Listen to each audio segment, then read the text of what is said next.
ఎందుకురా నీకీ పరిస్థితి? అన్ని వైపుల నుంచి అన్ని ప్రయత్నాలు జరుగుతున్నాయిరా. నువ్వేం కంగారు పడకు. బయట అవని సత్య అవని సత్యం తీసుకొని వచ్చిందమ్మా. సత్యని చూసిన తర్వాత నాకు చాలా ధైర్యం వచ్చింది. అది కాదురా, ఆ, అవని. వేదా, శ్రీకర్ ఏం చెప్తున్నాడో విను.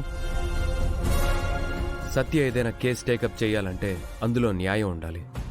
న్యాయం అణిచివేయబడుతున్న సమయంలో ధర్మ పరిరక్షకుడిలాగా సత్య అక్కడ ప్రత్యక్షం అవుతాడు. గతంలో తాను గెలిచిన కేసులే అందుకు నిదర్శనం. మీరు ధైర్యంగా ఉండండమ్మా. అది కాదు శ్రీకర్, నేను ఏం చెప్పాలనుకుంటున్నానంటే, వేదా, ఇక మనం బయలుదేరదాం. శ్రీకర్, నువ్వు సాధ్యమైనంత తొందరగా బయటికి రావడానికి మా ప్రయత్నం మేం చేస్తాం. వేదా, పద. అది కాదండి, నేను వాడికో మాట అమ్మా, ఇంకా బయటికి నడవండి. మీ వల్ల నేను ఎస్ఐ గారితో తిట్లు తినాల్సి వస్తుంది. వెళ్ళండి ప్లీజ్. సరేరా, వెళ్తాం.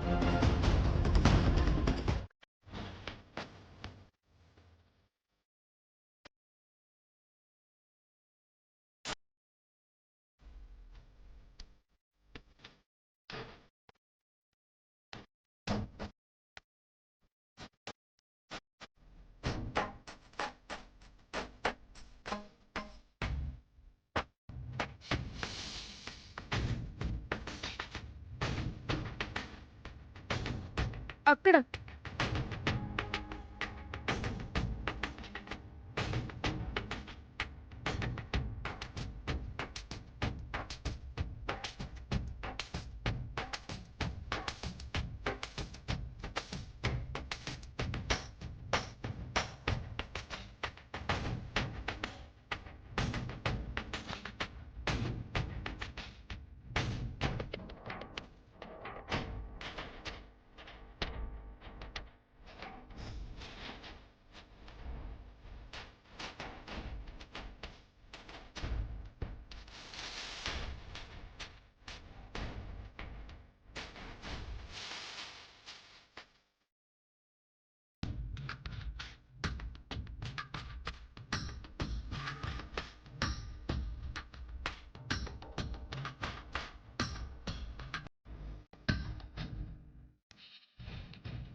అమ్మా, నాన్న బయటికి రావాలంటే వికాస్ అనే అతన్ని నాన్న చంపలేదని రుజువు చేయాలి.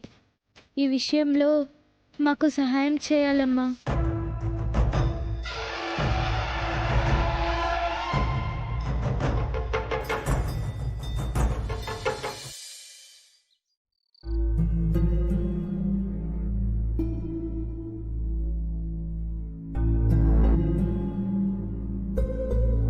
పొద్దున్ననగా బయటికి వెళ్ళింది. ఇంత రాత్రైనా ఇంటికి రాలేదు. సత్యగాడితో కార్లో వెళ్ళిపోయింది. తోటి కోడల గురించి ఇలా అనకూడదు గాని, ఎంతైనా పెద్ద కోడల్ని కదా, అనకుండా ఉండలేకపోతున్నాను. వదినా, అమ్మకు ఎన్ని రైట్స్ ఉన్నాయో పెద్ద కోడలిగా నీకు అన్ని రైట్స్ ఉన్నాయి. నువ్వేం ఆలోచించుకో.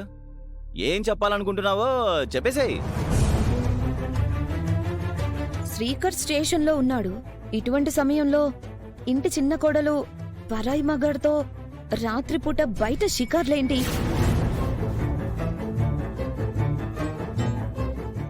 అవని సత్యతో బయట తిరుగుతూ ఉండడం మన బంధువులెవరైనా చూశారంటే మనకెంత పరువు తక్కువ చెప్పండి. అంతేగా. శ్రీకర్ని బయటికి తీసుకురావడానికి వారి ప్రయత్నాలు వాళ్ళు చేస్తున్నారు. మనం చెడుగా ఆలోచించకూడదు. నువ్వు మాత్రం మేనకోడల్ని భలే వెనకేసుకొస్తావు నాన్నా.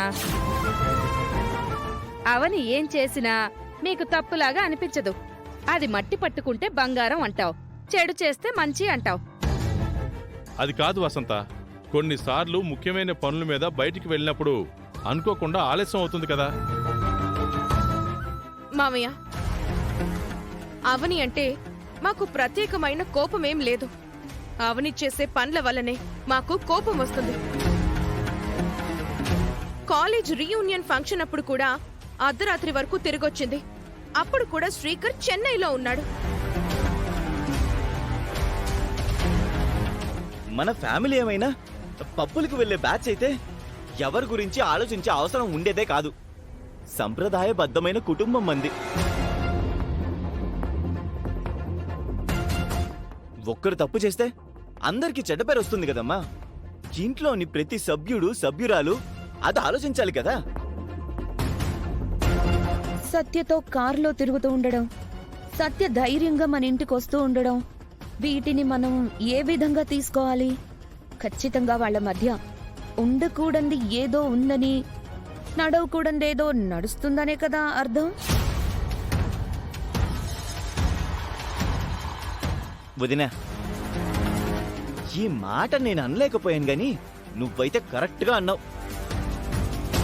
ఇంత నిక్కచ్చిగా మాట్లాడే నీ కార్స్ అయిన భార్య దొరకడం మా అన్నయ్య చేసుకున్న అదృష్టం.